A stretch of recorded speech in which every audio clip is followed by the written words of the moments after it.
we as we learned in the previous session, it's definitely not an easy thing to go through to cancel your camp program. So, I understand and I feel for you.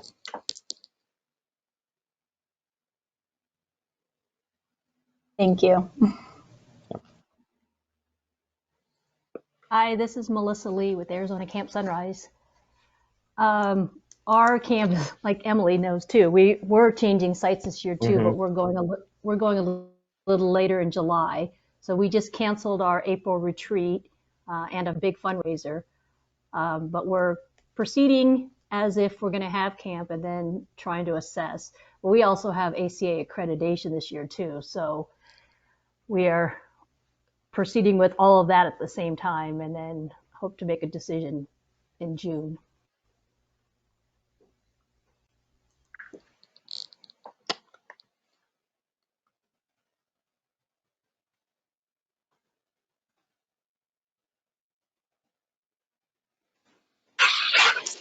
This is Cindy from Nighthawk Ranch in Colorado, and we've been meeting with most of our volunteers, our medical volunteers, and they are recommending at this time that we cancel camp, more from the concern of not being able to protect the kiddos because the volunteers are coming from, most of our volunteers are paramedics or ER nurses.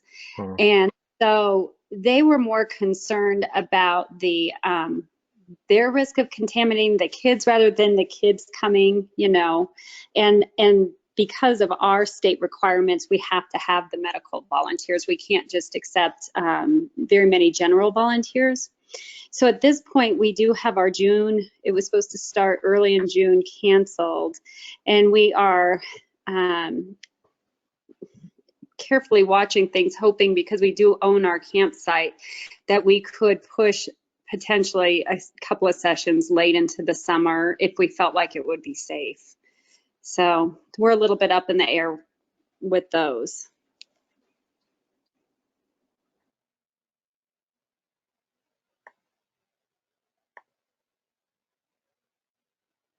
So we can continue on this conversation if folks have something to share. But it just a question put out there for folks that are continuing the process or thinking about things. Has anybody assessed the availability of their staff, whether they decided to push from June to July or July to August, what have you? Has anyone received any feedback from parents and campers? Any reluctancy to send their kids to camp? Not even just with date changes, but just with what's going on. I know we've heard a few comments about the issue may be with medical staff, as Cindy was just saying, the possibility of getting medical staff. So curious for folks, if anyone has experienced any of this already, or anything that you all have done in this process with the families and staff.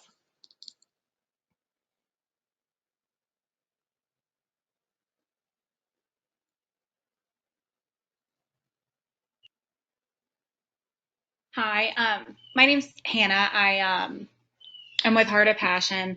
Less from a camp perspective, because we haven't really gotten there yet. Our events are at the end of July, so we're still kind of waiting to see what happens. But I do work in the hospital as well as a child life specialist. So from that perspective, I don't even know, and this isn't helpful either, maybe, but I don't even know what we would tell a camp. I arrived to work this morning and there was a new rule in place about screening for staff members. And then within 2 hours, that rule had changed. So I don't even know quite yet from a hospital perspective if I could give our camp an answer what it might look like in July, end of July or something like that, to even be helpful to talk about rescheduling or availability of kids, just because it's such a fluid and changing situation. And that's speaking, my hospital's in New Orleans, Louisiana. So we're also in a a bit of a hot spot as well.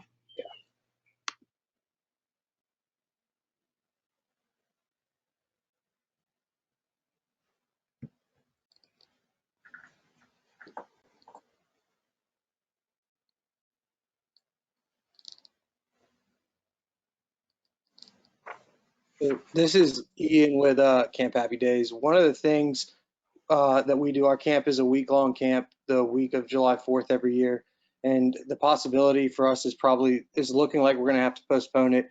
But being that it is a 1-week camp, we're worried about adding any extra time. And one thing, actually, since our town hall that we've been on the phone talking about is if we do postpone camp, because of ACA rules, possibly with the social distancing that they're adding, we know we couldn't get the same amount of volunteers that we would for 2 straight weeks. So we're looking at splitting up our bottom 2 age groups and doing half a week in our older 2 age groups and doing half a week in order to at least get 3 days of camp and to be able to make sure that we have the volunteers necessary in order to, make sure that we can do it safe and productively.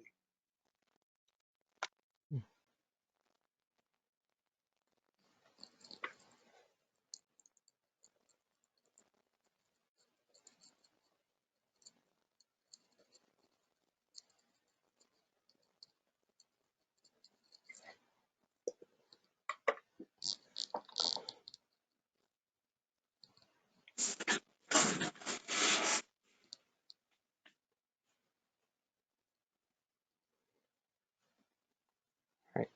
You're going to hear me say this probably a number of times, but just because we switch gears on a topic, and not that we have to switch gears yet, but please don't let the conversation stop. If there is a question or something comes up, please interrupt. Let's get, we'll go back to that question, or if you'd like to put it in the chat function, you're more than welcome to do that as well. But I just ask that we don't stop the conversation. It doesn't have to also stop at the end of this town hall. That's why we make sure we provide everybody contact information so that if questions come up, you can ask. So I just want to put that out there as well.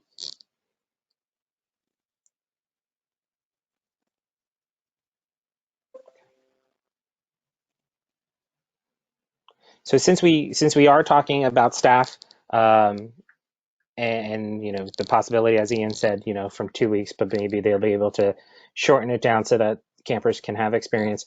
We'll shift gears a little bit and talk about our volunteer and staff recruitment. That was another hot topic that came to us, and it's already been brought up here as well, as far as our medical staff. So the pie chart on the left talks about, are you confident that you'll be able to recruit enough volunteers to run camp at last year's levels? And the blue section, 57% said yes. The right pie chart asks about medical staff. And do you think you would be able to recruit sufficient medical staff?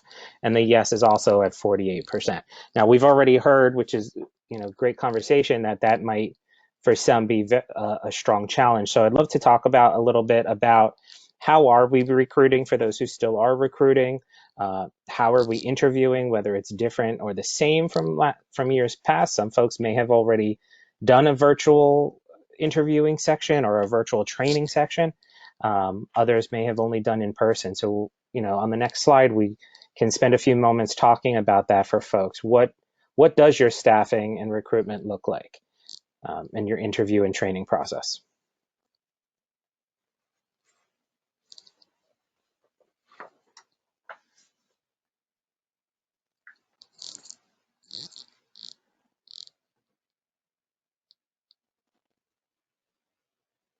Chad, do you want to share on behalf of Camp Ronald McDonald how we've shifted with our interviews for volunteers? Sure, this is Chad with Camp Ronald McDonald for Good Times. It's sort of 2 phases between new volunteers and returning volunteers. So new volunteers, we had done most of our recruiting prior to this shift, and it started in-person interviews. We've gotten 1 in, and then once this kicked in, we shifted all to virtual interviews, and we're using Zoom for that.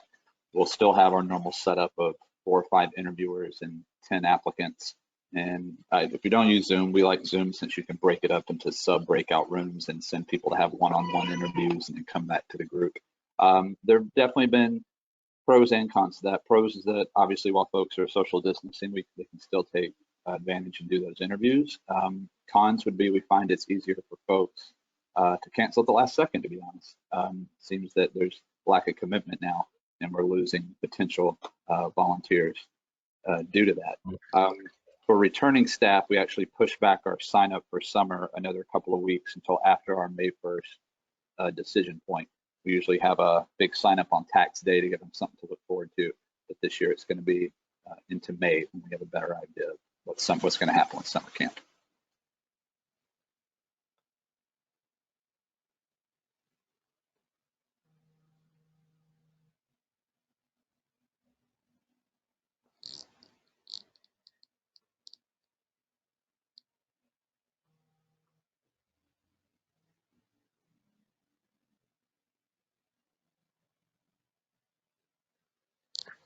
I can tell you with our program at Happy Times, we a number of years ago for our training, we always did the month before. We did a 1 day, full day training, and then the day and a half before the campers arrived, we would do then the majority, the bulk of our training. So a few years back, for various reasons, we switched and only are doing the day and a half prior to camp.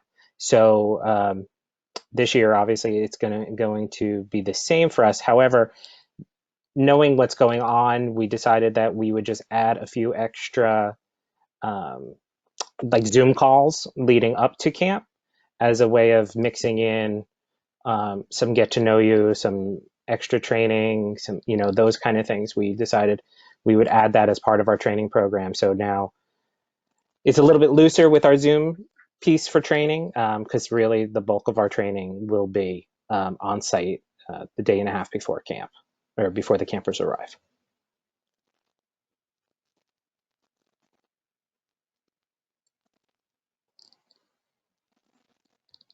Are there any other folks? Go ahead.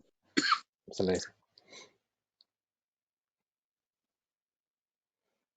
Is there anybody else who's nervous or is having issues with recruitment? Are folks kind of holding off on recruitment until they know more? Are folks done with recruitment? Some of us may be done already. It's Ian from Camp Happy Days again. I think one thing that we're really trying to take a look at is we know how difficult it is to recruit and add more staff as it is. We're kind of focusing on almost recruiting our regular staff that we have and doing a little bit more in-depth background on how we recruit and check in on them and seeing, where they've been traveling, what they've been doing, what they've been exposed to. We have a lot of people that come from all across the country in different areas to come back and volunteer. And so we're really trying to make sure that, people are heeding to the guidelines of social distancing and staying inside and doing that in order to, we feel as though if we can if we do end up having camp and are able to get the same amount of volunteers we had last year, we can kind of almost just weather the storm and get through this and then approach growth in volunteer numbers, next year.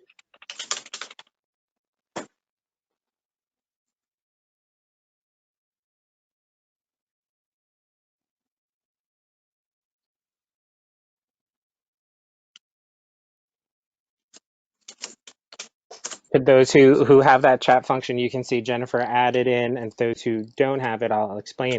For training, the question is, for training, will anybody be using Chris Thurber's expert online training because of the COVID-19, adding an additional training piece that is very virtual. It's all online.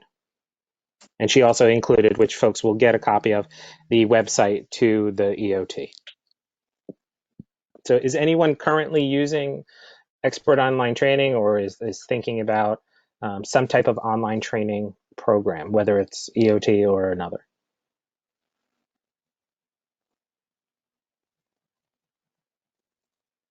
Yeah, this is Morgan with Hi. Oak. Go ahead, Morgan.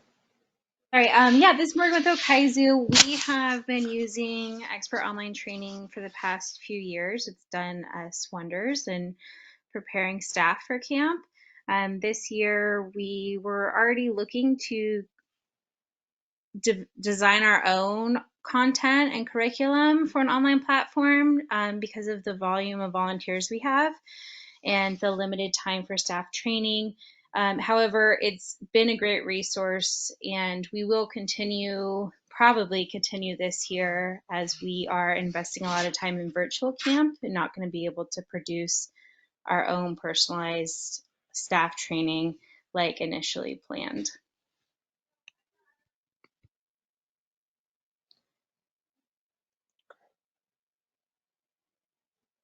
Matt, this is Ryan from Happiness is Camping. I just wanted to touch on from a rental side. I know a lot of people rent their own site. We own our own site here, so we use a lot of international staff. And I was just at the ACA convention 2 weeks ago, and it seems like every agency in the world that provides international staff are having major problems right now. Um, Already, international staff aren't allowed to come, and the earliest they can come is May 15th, which is way later than normal. And they are also recommending that those international staff do a 2-week quarantine when they get here, which normally international staff would start the very next day. And anyone that has a visa in hand already, they're saying might be okay as long as the travel ban gets lifted. But if they don't have a visa in their hand already, they're probably not going to be able to get it in time. And this is relatively early to already have your visa. I think we have 8 international staff coming this year, and I think 5 or 6 of them have their visa. So this is going to be a problem for, I would say, most camps that you rent from if they use international staff. So they might have a trouble staffing activities and everything. So I'm sure you might see that, and they might try to work with you to kind of alter schedules a little bit this year.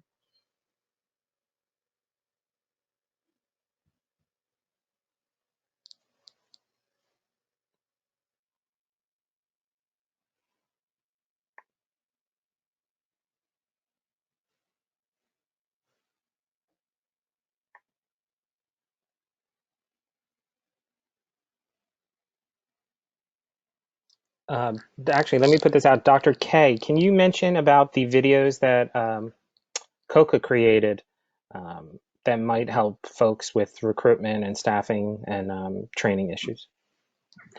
I'm not sure where things are with that. I was just going to ask Dawn that question, but we did make a couple of medical videos at COCA this past fall, and I think that they may potentially be of some use for people that need to do some online training.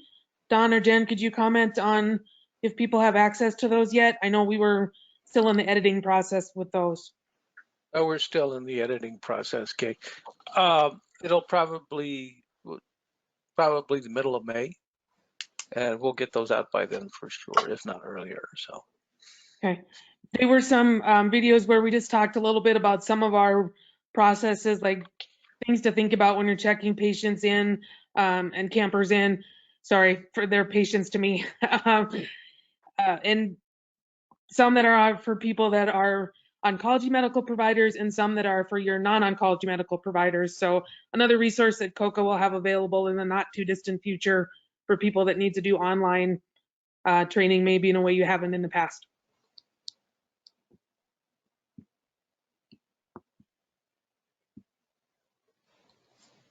Great.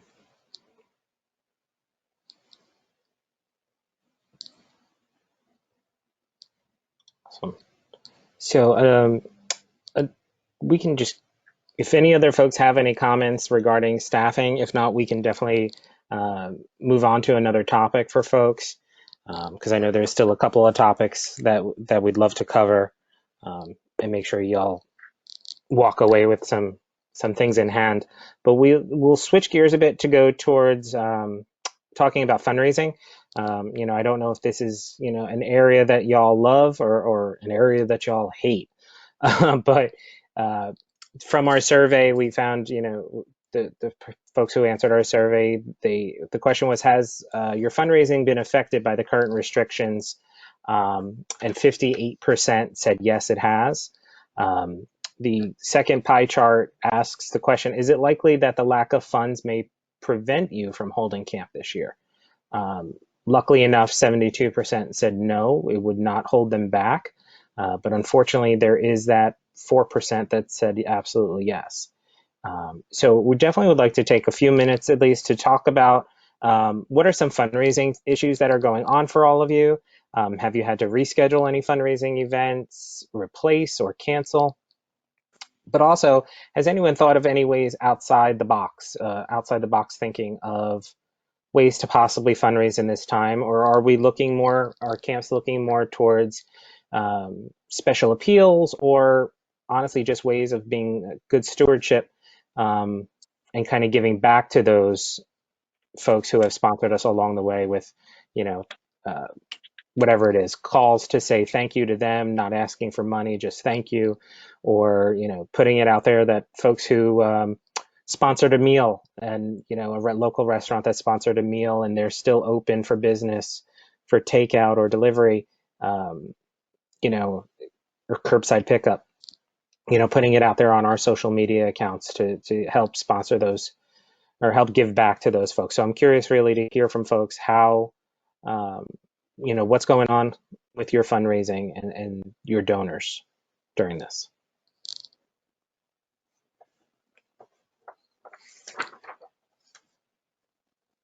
This is Fatima from camp. My colleagues from Camp Ronald McDonald are laughing because they know this is my favorite topic. I'm a fundraiser background, so I'm one of those people that loves fundraising. But we do a walk for kids every year. Camp Ronald McDonald's located in Southern California, by the way. So we host a walk for kids. It's one of our largest fundraising events. We were slated to raise $350,000 with this event. And the event is April 5th, so we moved it to a virtual walk. I mentioned that earlier, which essentially means, because all of this is crowd fundraising, so all the fundraising happens virtually anyway already leading up to the walk. But for us, it was continuing the momentum by saying the walk is not canceled, because the physical event on April 5th is not happening. But we wanted to then just shift gears and say, okay, April 5th, we are still hosting the Walk for Kids on Facebook with a combination of going to Facebook Live and some pre-recorded materials that we're going to be putting up on April 5th. The other thing that we were doing, we're kind of taking the lead from some of the DJs that we've been seeing on Instagram and Facebook, where they've been going live. And we're hosting something we do at camp is rock and roll breakfast. And so after our campers eat breakfast, they will have a dance party. And this is one of our camp traditions that our campers and our counselors love. So we're hosting a rock and roll breakfast tomorrow at 10 a.m. You all are welcome to join us. So it's on our social media is Camp Ronald McDonald. We'll be on Facebook Live and Instagram Live, and we're going to have a DJ who's actually going to be DJing for an hour. And we set up through Give Lively a text to donate, and the code is going to be Rock the Walk. And so as people are tuning in, they are going to be encouraged to also make a text to donate gift. So it's a way for us to promote the Walk for Kids for April 5th. It's a way for us to creatively raise money. And most importantly for us, we don't have like a goal or expectation with how much we're going to raise tomorrow. For us, the most important piece is building community and lifting people's spirits, and having like a live dance party where we're asking people to tag themselves dancing that we'll share afterwards, I think is just going to help everyone feel connected, and remind them, you know, the feelings that they have when they're up at camp. So we're really excited. I can also share, I'm not sure, Chad probably knows better how we can send this, but we have a whole virtual Walk for Kids toolkit that we can share with you guys that gives you the details of what this day actually looks like in terms of team fundraising, corporate sponsors, and working with influencers and celebrities. So this toolkit really outlines our plan and how we shifted gears. We shifted gears in 2 weeks, so I'm like really proud of what our team has done. And to date, we've raised close to $170,000. So our teams have not, especially our counselor team, which of course is our most passionate of all of our teams. We have, I believe, 70 members on our counselor team, and they raised $10,000 in 1 week last week because of their passion. So for us, you know, we didn't want to pause fundraising because we don't know when this is going to end, and we have to keep fundraising. The other thing that we're implementing with our walk is a last lap fundraising effort where we're asking people to continue to fundraise until the end of June. So what that's going to look like, we're still not sure. We'll get to that after the Walk for Kids Day, and then we'll start thinking of other ways to promote last lap fundraising. Primarily, our audience for that will be the corporate teams that have stopped fundraising, because a lot of the corporate teams were doing events in the office, like, you know, dress casual day for $20, and those funds would go to Camp Ronald McDonald. Or, you know, they do challenges and competitions within the office that obviously aren't happening because people are working from home. So we told our corporate teams, let's just put a pause on this right now. Ask your people to join us on virtual walk day, but we will start fundraising again once everybody's in the office. So I could go on and on about fundraising, but I'll just talk about the Walk for Kids and leave it there. Well, we appreciate that information, and we're hoping that from what I'm seeing in the chat and on people's faces, if you wouldn't mind sending that information, that little toolkit to Don and Jennifer, I'm sure many of us would appreciate that. Yeah, and I would encourage you all to tune in to our rock and roll breakfast, because I think utilizing the live functions on social media is really effective. And so I think you guys should definitely tune in to see how it goes, and we're happy to share with you how much we raise after that. That's awesome. But definitely tune in tomorrow at 10 a.m. 10 a.m. Pacific time. Correct, yes. Perfect. Us folks on the East Coast, you know, we're on a very different Right, schedule. yeah, so 1 o'clock East Coast time. Beautiful, thank you. And we're saying BYOB, bring your own breakfast. I love it, love it. I think that's very funny. So I will, Shannon, I see Shannon laughing at me. So I will ask Chad to share with everyone else our toolkit. And if anyone, you know, it's a PDF, but if anyone wants the, what did we make it in? And put the PowerPoint version, we can send that as well. That's awesome. Thank you so much. Yeah, no problem.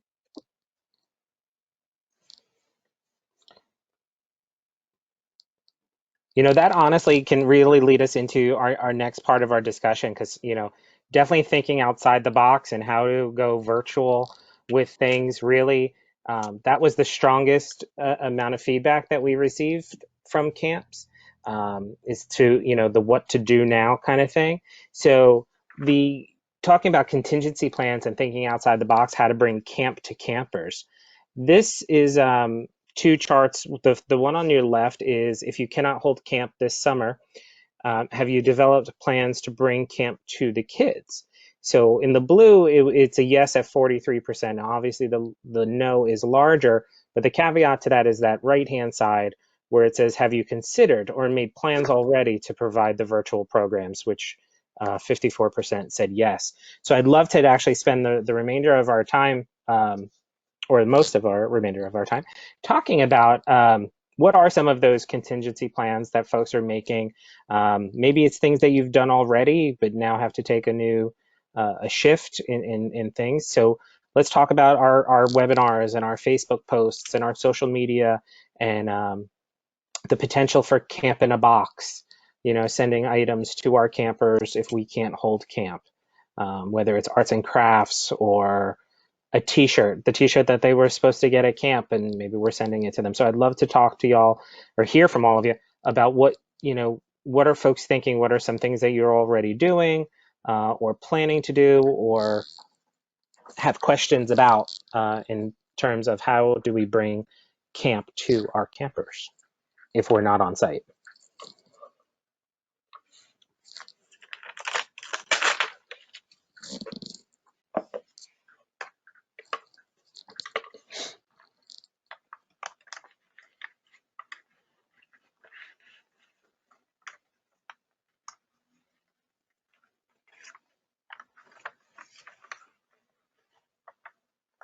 This is Emily from Camp Rainbow.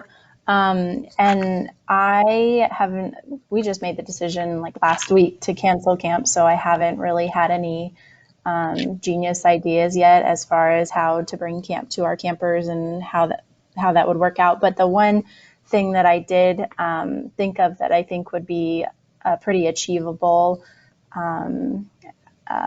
project that we've already kind of put into motion is I'm sure lots of you have probably seen that video of Gal Gadot and the Imagine. Is it Imagine? I think it's the song Imagine. And she had a bunch of celebrities record themselves and kind of spliced it together.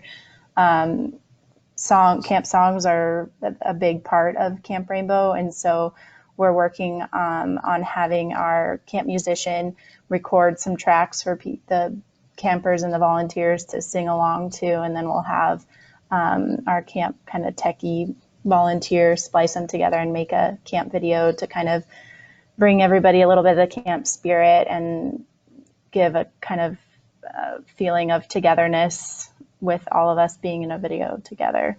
So that's just one small thing that we've kind of started to work on at this point. I like that idea. So kind of piggybacking off that, one of the things that we're doing at Camp Happy Days is we've sent a email to our families asking for parents to send like a thank you message and thinking about you message video to us from the campers. And what we're doing is we're compiling it into a video and we're actually sending it out to the hospitals to send to nurses and stuff while they're kind of going through this. And it's most of our programming we're taking online, and not only so that we can have it, have programming so our kids can see these counselors, which is so important for them to see, familiar faces and unfamiliar times, but also to have this as a resource for the future so that parents can have a library to go back to and use some of the programming that we're filming and saving now. If they've got something, if they've got to do a meeting or something later, that they can pull up one of our programs and activities and that's held by our volunteers and use that in the future. So we're kind of looking at doing some of the online programming like that.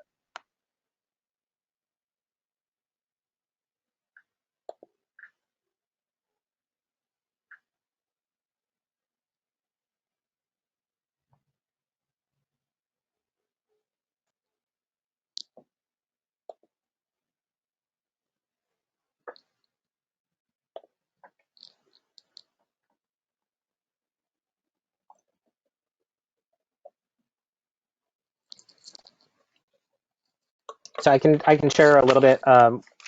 So as I said before, we are still in the process of planning camp and moving forward with it. But a few of us were talking actually this afternoon because I shared with them some things that were coming up in these town halls, and we were talking about tie-dyes. One of our camps in it'll come to me later, but there's a camp that has been sending tie-dye kits out to their campers, specifically those that are in the hospital.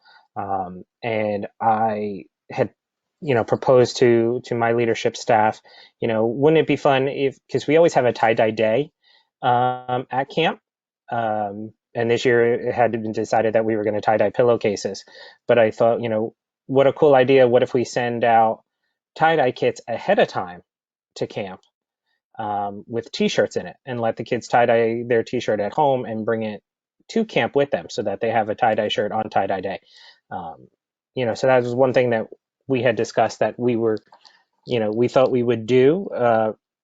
And then honestly, if for some strange reason we would have to cancel camp, then we already have one, camp in a box already set for our campers to send out. So, it's just an idea. It was, thank you, somebody told me, thank you, John, reminded me it was Smile a Mile in Birmingham, Alabama that is doing the tie-dye kits. So that's just one thing that, we're planning on doing, even if we're still having camp. So it's just something fun for the kids to do.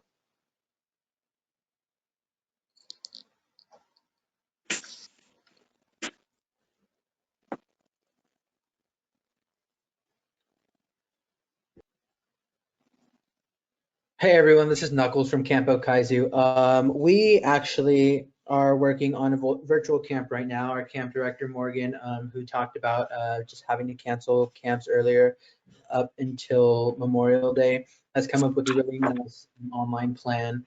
And if you follow us on Facebook or Instagram, every week we're going to be posting a schedule of like the upcoming week. And the cool thing about it is we have different activities every day. So one day is like you draw or something like that, which is CAGR, or we have word searches and other cool little activities for kids to do campers to do at home. And then they can earn points for every activity. And during our camp sessions in the summer, obviously we're still hoping and planning for the summer, but just to kind of like bring the kids in, we have some of our staff members who are volunteering to be dunked, because we have a carnival during the summer where the campers are able to turn in points or turn in tickets and dunk our staff with a bucket of water. So the staff are volunteering to get dunked with a bucket of water, or take a pie to the face, or do some cool challenge that they'll send a video of to the campers and kind of like personalize it, like for that redemption of points.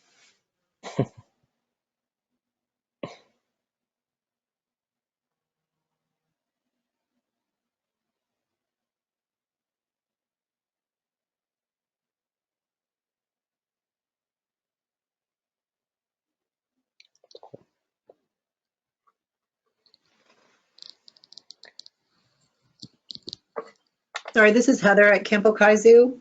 And we, in addition to what we're doing for kids, are looking to also support parents during this time. And we're trying to find a way, we don't have an answer, but to do something for the kids and simultaneously the parents. So if we wanted to have a sort of online discussion group with the parents, let them talk about what they were doing, they would need their kids to also be entertained. So we were trying to see if there's a way to do something simultaneously. Would obviously, if we're on one screen with the parents, the kids have to be on a different screen with some of our volunteers while they're playing games. I didn't know if anyone was looking at that, had any ideas about that, or has thought about that.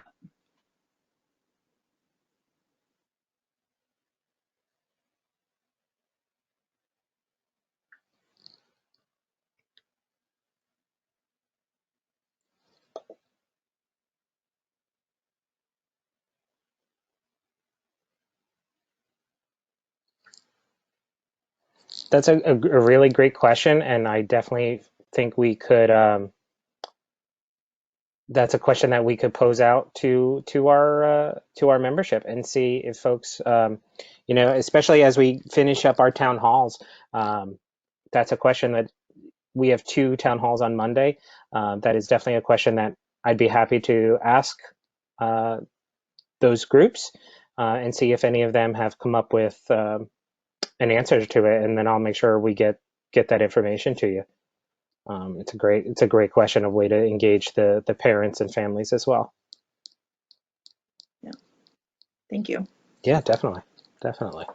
I'm curious how people have been. Are you guys doing like any live, like on your social media we had a conversation about this today, because I know people are on social media quite a bit right now, just being home. And we were talking about, should we do with kind of our most beloved staff, some sort of like once a week, you know, like a chat with, you know, Chad, our program director, or Shannon. Just wondering if others have thought about that as well. So at Camp Happy Days, what we're doing is like we're trying to do two program type events a week, but on the Sunday before the week starts, the programs department is going to go live and update with any announcements, like very similar to what we would do at the start of each camp day, and then let them know what's coming on during the week and fun things to look out for. And another thing that we've done is we've reached out to some of those important volunteers that we know can offer different things, and we have a couple different volunteers that are musicians, and we're doing we've scheduled a couple different times for them to go live on our Facebook and then take song requests and play songs for the kids and stuff, and the kids can type in kind of to have that engagement of back and forth. So we're really trying to do trying to get creative in the way that we kind of make sure that they're hearing from us, but also seeing familiar faces. So that's one way we're doing that. Love the idea of the live performances and with some of, you know, our counselors, and that's cute. I love that.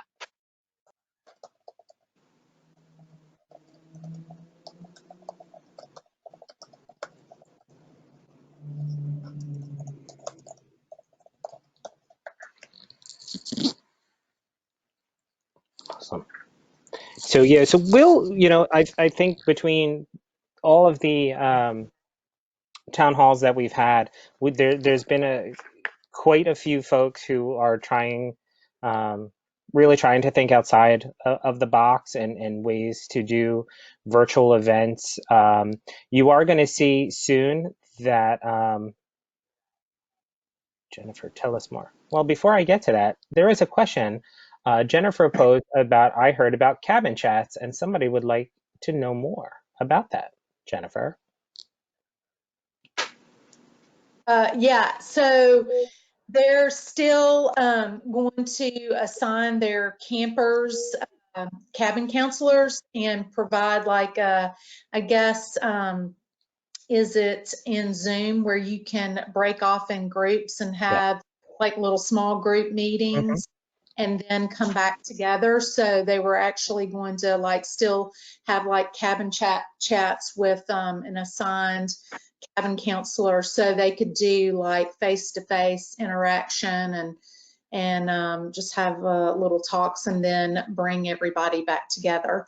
I also wanted to mention kids need more on the East Coast. I think we heard in one of the town halls that they're doing a lot of things virtually.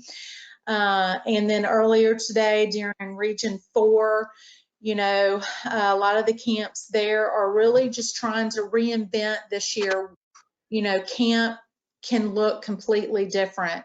And so they're trying to figure out ways virtually to meet their campers and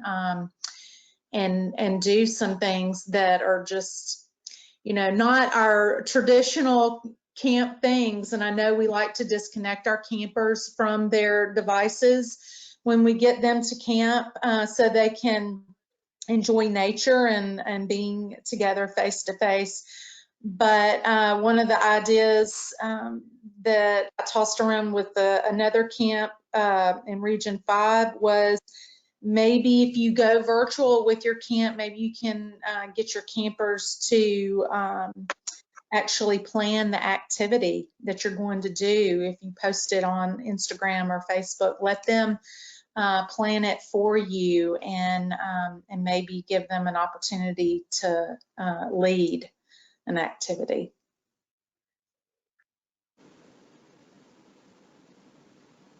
One of the things that we in the email to the volunteers that we addressed about reaching out for virtual programming that we really challenged for people was we told them that we're constantly hearing that camp isn't about the place, it's about the people. And we've really challenged them with that statement of saying, now's your time to show that, and to show that camp really isn't about where it's located, but who you're with. And I think that that's something that we're really trying to get into the eyes of our volunteers. And we've also reached out to volunteers about, hey, if you've got something that's going to be helpful for parents as this is going on, do it. We've reached out to we call our campers that are 9 and unders doodle bugs. And so we have our doodle bug leader that's been there for 20 years. She's awesome, best mom voice ever. We have her planning to yeah, we have her planning to do nighttime story reading before kids go to bed, when at the times that our doodle bugs would go to bed. I mean, we're trying to Dr. Mike has a great thing that he says, that camp is not what the world in the bubble. It's, we want to take it outside of it, and we really are. One of the things that we're really challenging our staff and volunteers are to really take the time and realize that now is when our kids need you more than ever, and they need to see calm faces in the midst of all the craziness. And so right now, really, really, really challenging that's the volunteers and staff that, for so long, you've said until there's a cure, there's camp, or, like I said, camp isn't a place, it's the people. Now is your time to show that. We all talk about how volunteers want to interject and have, they'd all run camp a certain way if they could, and we're doing things wrong so many different ways. Well, now's the chance to show us what they do. And kind of empowering. I think that the natural reaction is that when things get tough and we have situations like this, you want to take back control and you want to be in control. And I think one thing that I'm really challenging our staff as a whole and volunteers is to in a time where it's natural to take control, to really delegate and see what we can get out of our campers. Because regardless, this is, if we look at it as a hindrance, it's gonna not, we're not going to learn anything from it. I think this is the opportunity for us to grow. In virtual camp could be something that, for us, we offer 1 week long camp. This could be something that we offer over, a Christmas break or something like this. So I think that looking at it in a different way, I think is kind of how we're really trying to light the fire under our volunteers. That's awesome. That's awesome. And we're hearing such really awesome things from folks. So, if Don can put back up that the resources slide, please feel free. As we said, we're all going to be following Camp Ronald McDonald tomorrow. But if there are things going on at your camp that you are working on, please let us know about it. We definitely want to share in your success and promote you as well. So if there is something coming up that is awesome, or something that is ongoing that you'd love, more eyes and ears on it, feel free to let us know about it. You can tag COCA on Facebook or our Instagram, or you can, contact Don and Jennifer, myself, and we'll make sure, other folks know about it as well. But we would definitely love to share those items and share in your success, and then also steal it so that we could try to do it ourselves. I'm a good one for that because I love what other people do. So I feel see if we can try to use it as well. Um, I'm sorry for those who can't see the camp chat. Thanks, Ian, who is also known as Eeyore, which is interesting. We'll have that conversation later to figure out why. But anyway, please feel free, to reach out to us. Let us know what's going on. We definitely want to hear from you and what's going on. Thank you, Karen. Um, no, it's now everybody. Everybody knows about it now, Ian. So so the last thing, honestly, I just want to put out there to folks. We are going to ask you, if you don't mind, there is a survey, a very short survey that we're asking you to fill out. You can go to our COCA website. It is on there as well, but there's the link right here below. It's just a quick survey in regards to this specific town hall, talking about COVID-19 and its effects on our camps. If there's information that you still need or have questions, please feel free to put it into the survey. We would love to hear from you. But this is also our first round of town halls that COCA has ever done before.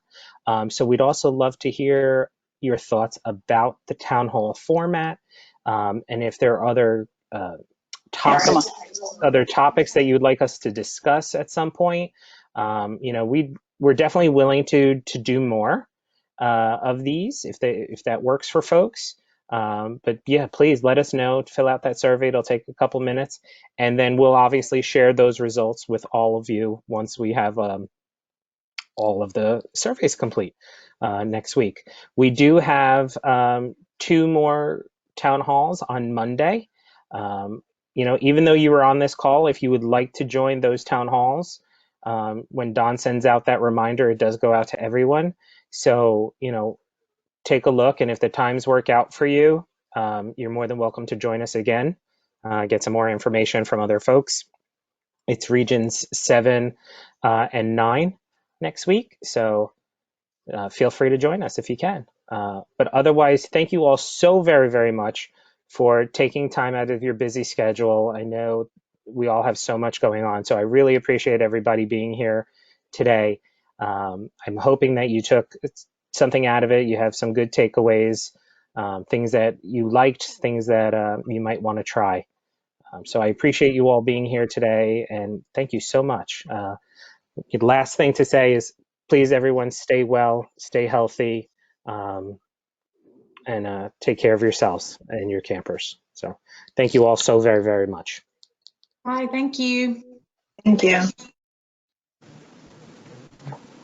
Thank you. Thank you. Thank you.